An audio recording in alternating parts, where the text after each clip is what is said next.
জয় গুরু, জয় শ্রী শ্রী রাম ঠাকুর। শ্রী শ্রী রাধাকৃষ্ণের কথা আমরা প্রায় প্রত্যেকেই জানি। তাঁদের সাথে সাথে অমর হয়ে রয়েছেন ব্রজগোপিনীগণ। কেন শ্রীকৃষ্ণ তাঁদের এত ভালোবাসতেন?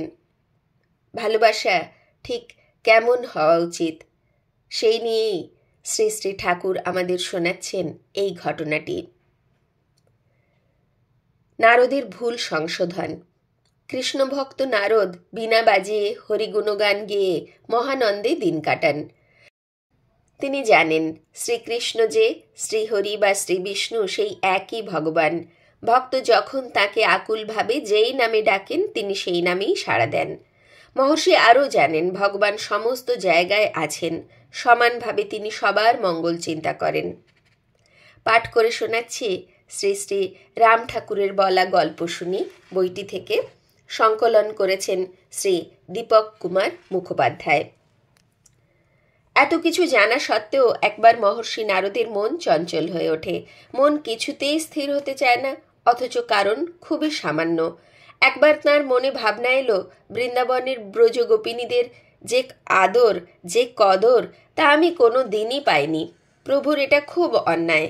সেই একই ভাবনা তার মনের জানালায় বারবার ঘুরে ফিরে ভেসে ওঠে।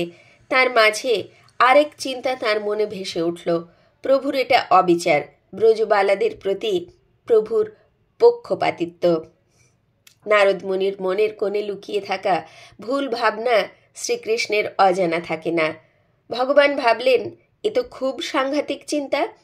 এই খারাপ চিন্তার রোগ যদি নারদের মনে একবার বাসা বাঁধে তবে মহর্ষি নারদের অমঙ্গল হবে। অথচ নারদ আমার খাঁটি ভক্ত ও সাধক। তাই শ্রীকৃষ্ণ কৃপা করে ভাবলেন এই ভুল ভাঙাতে হবে। ঘুরতে ঘুরতে নারদমুনি একদিন মথুরায় এলেন। এসে দ্বারীর মুখে শুনলেন প্রভু শ্রীকৃষ্ণ মাথার যন্ত্রণায় খুব কষ্ট পাচ্ছেন, এখন দেখা হবে না। দ্বারীর মুখে এই কথা শুনে মহর্ষির কিছুতেই বিশ্বাস হলো না। ভাবলেন প্রভুর অসুখ, এও কি সম্ভব?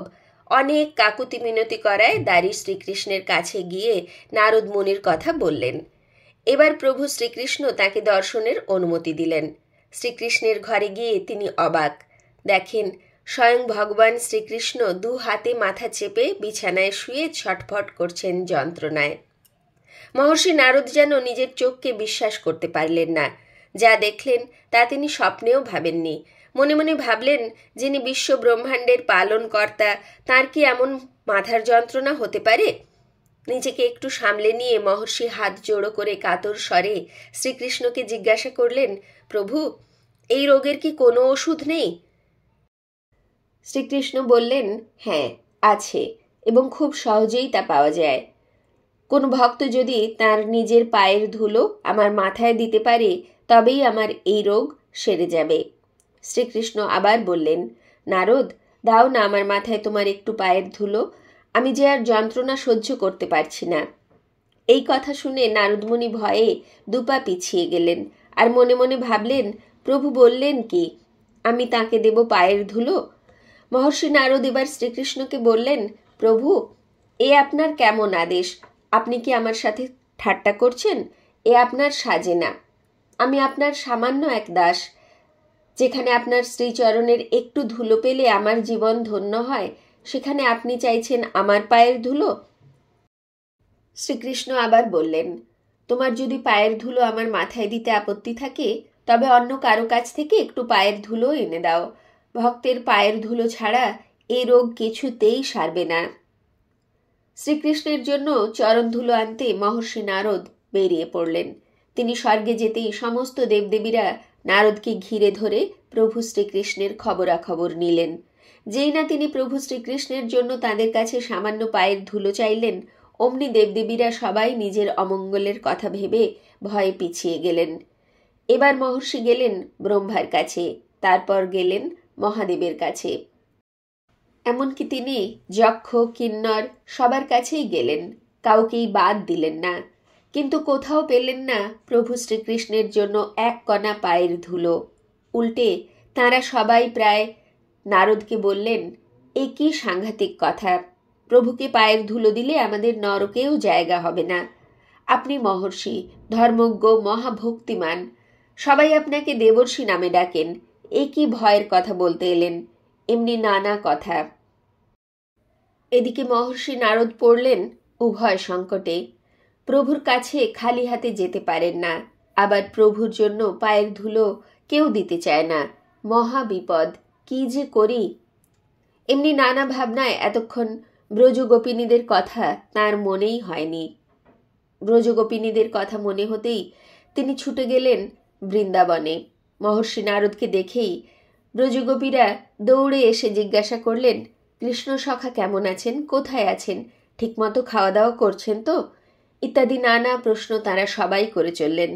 তাদের থামিয়ে দেবর্ষি নারদ বললেন, শ্রীকৃষ্ণ এখন মথুরায়। তিনি খুবই অসুস্থ, দুহাতে মাথা চেপে বিছানায় শুয়ে যন্ত্রণায় ছটফট করছেন। অসহ্য তাঁর মাথার যন্ত্রণা, চোখে দেখা যায় না। এই কথা শুনে ব্রজগোপীরা প্রায় সবাই কেঁদে ফেললেন। তারা কাঁদতে কাঁদতে নারদকে জিজ্ঞাসা করলেন, এই রোগের কি কোনো ওষুধ নেই? এই কথা শুনে তিনি বললেন, নিশ্চয়ই আছে। কোনো কৃষ্ণ ভক্তের একটু পায়ের ধুলো তার মাথায় দিতে পারলেই এই রোগ সেরে যাবে। দেবর্ষি নারদের মুখে এই কথা শুনে ব্রজগোপিনীদের কান্না থেমে গেল, হাসিতে মুখ ভরে গেল তাদের। তারা সবাই একসাথে নারদের দিকে পা বাড়িয়ে দিয়ে বললেন, আমাদের পায়ের ধুলোয় যদি কৃষ্ণ সখার রোগ সারে তবে নিয়ে যান পায়ের ধুলো। নারদ মুনি অবাক, তার মুখে আর কোনো কথা নেই। তিনি স্বর্গ মর্ত পাতাল ঘুরেও এক কণা পায়ের ধুলো জোগাড় করতে পারেননি। তিনি নিজে এমনকি দেবতা যক্ষ কিন্নর সকলেই নিজের অমঙ্গলের কথা ভেবেছেন, তাই শ্রীকৃষ্ণের একান্ত প্রয়োজনীয় সামান্য একটু পায়ের ধুলো কেউ দিলেন না। তার কষ্টের কথা কেউ ভাবলেন না। আর ব্রজগোপিনীরা কেউ নিজেদের কথা ভাবেননি। ভালো মন্দ পাপ পুণ্যের কোনো প্রশ্ন তাদের মনে আসেনি। তারা সবাই কেবল ভেবেছেন সখা কৃষ্ণের কথা, তার কষ্ট লাঘবের কথা। ভগবানের প্রতি এমন ভালোবাসা তিনি কোথাও দেখেননি। নারদের ভুল ভেঙে গেল, মনে আর কোনো দুঃখ রইল না। ডক্টর ইন্দুভূষণ বন্দ্যোপাধ্যায়কে শ্রী শ্রী রাম ঠাকুর শ্রীমুখে মূল গল্পটি বলেছিলেন। তিনি শ্রী শ্রী রাম ঠাকুরের কথা গ্রন্থের 3য় অধ্যায়ের একটি বক্তব্যের সমর্থনে এই গল্পটির সাহায্য নিয়েছিলেন। শ্রী শ্রী ঠাকুর কি সুন্দর করে আমাদের বুঝিয়ে দিলেন ভগবানের প্রতি ভালোবাসা ঠিক কেমন হওয়া উচিত। ভালোবাসা সর্বদাই দিব্য, সেখানে কোনো স্বার্থ থাকে না। ভালো মন্দ পাপ পুণ্যের কোনো প্রশ্ন কখনো ওঠে না। যাতে ভগবানের ভালো হয় বা যাকে ভালোবাসছি তার ভালো হয়, সেই ভালো চিন্তাটাই করা হয় সেখানে।